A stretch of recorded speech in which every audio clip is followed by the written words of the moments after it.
किसी भी क्षेत्र के विकास के लिए सबसे जरूरी है शांति और कानून व्यवस्था। आतंकवाद हो या अशांति फैलाने वाले माओवादी, हमारी सरकार जीरो टॉलरेंस की नीति पर चलती है।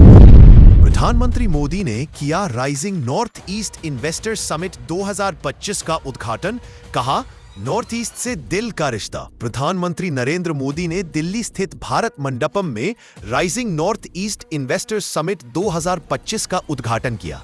उन्होंने पूर्वोत्तर को भारत की अष्टलक्ष्मी और ऊर्जा का पावर हाउस बताते हुए कहा कि यह क्षेत्र व्यापार, परंपरा, वस्त्र और पर्यटन की शक्ति से संपन्न है।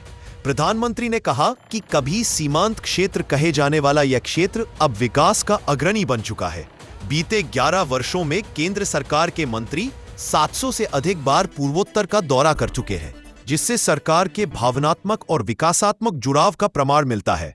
समिट के दौरान 4.18 लाख करोड़ के संभावित निवेश की घोषणाएं हुई। प्रमुख निवेशकों में रिलायंस 75,000 करोड़, वेदांता 80,000 करोड़, अदानी ग्रुप 50,000 करोड़ और अंबुजा समूह 3,000 करोड़ शामिल रहे। दो और सेक्टर के लिए महत्वपूर्ण डेस्टिनेशन बन रहा है। ये सेक्टर है एनर्जी और सेमीकंडक्टर। हाइड्रो पावर हो या फिर सोलर पावर, नॉर्थ ईस्ट के हर राज्य में सरकार बहुत निवेश कर रही है। हजारों करोड़ रुपए के प्रोजेक्ट स्वीकृत किए जा चुके हैं। आपके सामने प्लांट्स और इंफ्रास्ट्रक्चर पर निवेश का अवसर तो है ही, मैन्युफैक्चरिंग का भी सुनहरा मौका है। सोलर मॉड्यूल्स हो, सेल्स हो, स्टोरेज हो, रिसर्च हो, इसमें ज्यादा से ज्यादा निवेश जरूरी है। ये हमारा फ्यूचर है। हम फ्यूचर पर जितना निवेश आज करेंगे, उतना ही विदेशों पर निर्भरता कम होगी।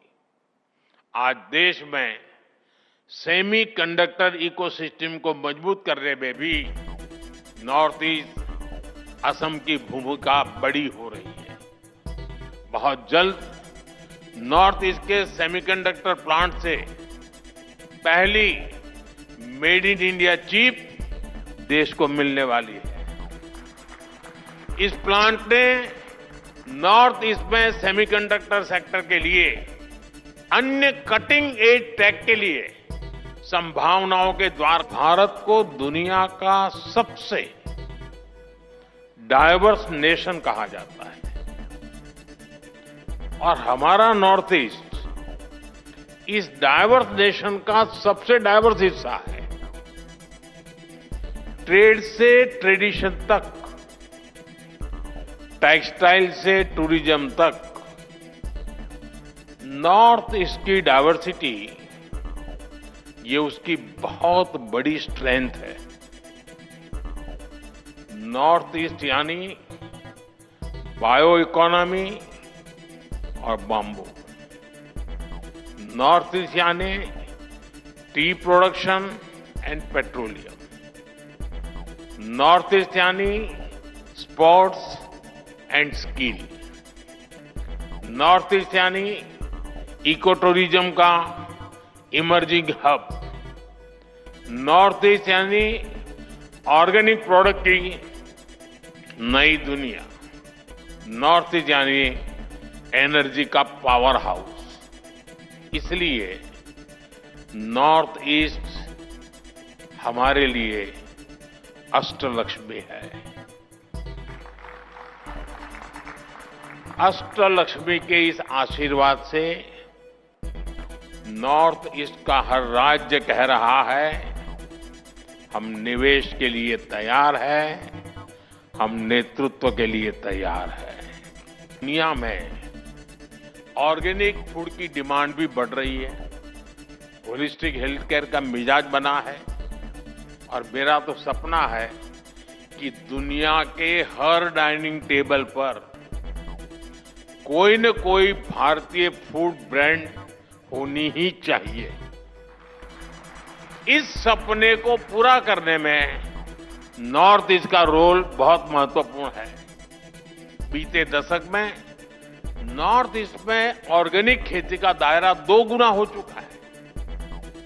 यहां की हमारी टी, पाइन एप्पल, संतरे, नींबू, हल्दी, अदरक, ऐसी अनेक चीजें, इनका स्वाद और क्वालिटी वाकई अद्भुत है।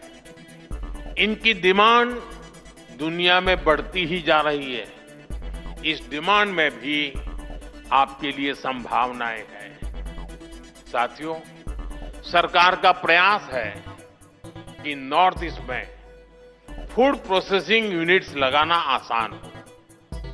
बेहतर कनेक्टिविटी तो इसमें मदद कर ही रही है।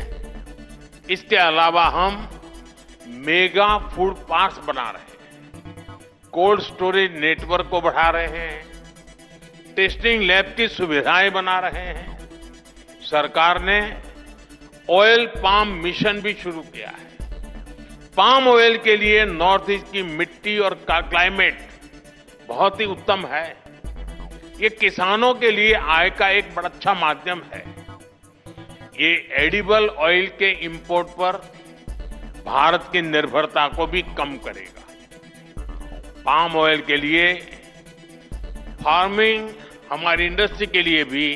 केंद्रीय मंत्री ज्योतिरादित्य सिंधिया ने पूर्वोत्तर को विकास का प्रवेश द्वार बताया। उन्होंने कहा कि पिछले 10 वर्षों में क्षेत्र में 50 लाख करोड़ का बजटीय समर्थन और 5 गुना टैक्स डिवोल्यूशन हुआ है। उन्होंने पूर्वोत्तर को अर्थव्यवस्था, पारिस्थितिकी और भावना का संगम बताया और कहा कि यह क्षेत्र अब नेतृत्व और निवेश के लिए पूरी तरह तैयार है। जब आप यहां पहुंचे थे तो निवेश की आकांक्षाएं थी। अब हमारे पास संभावनाओं की पूंजी है। इस 9 महीने के समय में सभी मुख्यमंत्रियों जीओं के साथ, हमारे सभी निवेशकों के साथ जो संभव हो पाया है, रोड शोज के द्वारा 2,60,000 करोड़ के एमओयू और एलओआई कोऑर्डिनेट हुए हैं और हमारे इंडस्ट्रियल हाउसेस के द्वारा 1,60,000 करोड़ का निवेश का अनाउंसमेंट हुआ है।